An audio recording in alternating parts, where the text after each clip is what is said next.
오늘 저는 여러분들과 스바냐 1장 1절에서 18절까지의 말씀을 함께 나누고자 합니다. 구약을 보면 하나님만 섬겨야 될 이스라엘 백성들이 하나님을 떠나 우상을 섬기는 내용이 많이 나옵니다. 그중 제사장들도 우상을 섬겼다는 내용이 오늘 본문에도 나옵니다.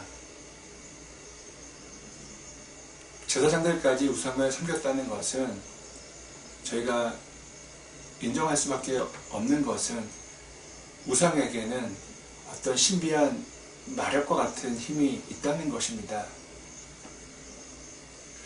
그렇다면 왜 이스라엘 백성들은 우상을 섬겼을까요?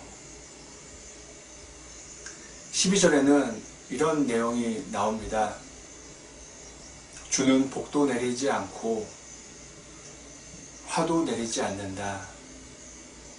복도 내리지 않는다에 우리는 어떤 큰 의미를 발견할 수 있습니다. 정리하면 이렇습니다. 사람들은 하나님께 간절히 복을 구했는데 하나님께서 응답하지 않으셨다는 것이죠. 물론 수많은 변수들이 있지만 오늘 내용을 살펴본다면 그들이 지은 죄가 많았는데 하나님께서는 복을 주시기가 어려웠던 것이죠. 이런 일들은 우리에게도 지금 일어나고 있습니다. 하나님께 간절히 무언가를 원하는데 하나님께서는 응답하지 않으십니다. 물론 우리의 죄 때문이라고 다 말할 수는 없지만 죄일 수도 있고요. 또 죄가 아니라 할지라도 응답이 없을 수도 있고 느려질 수도 있는 것입니다. 그러다 보면 우리는 하나님께 실망하게 되고 하나님을 심지어 떠나는 일을 저희가 그런 잘못을 범하기도 합니다.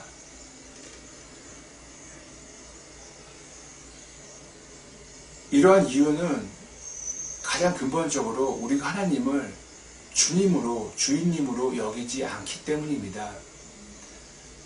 우리는 종이고 하나님이 주인님이라면은 우리가 간절히 원해도 주인님이 안 주신다 하면 어쩔 수가 없는 것입니다. 그리고 그 안 주신 이유가 그 달라는 것 때문에 우리가 망할 수도 있기 때문에 우리에게 해가 될 수도 있기 때문에 안 주시는 것이죠. 혹은 주시더라도 시간을 두시고 필요한 때에 주시고자 함이고요. 또한 우리에게 전혀 옳지 않은 것이기 때문에 안 주는 때도 있는 것입니다. 주인의 결정인 것이죠. 그런데 우리는 입으로는 주님, 주님이라고 말하지만 정작 주인은 내가 하고 하나님을 종으로 여길 때가 참 많습니다. 여기서부터 신앙의 문제가 생기는 것이죠.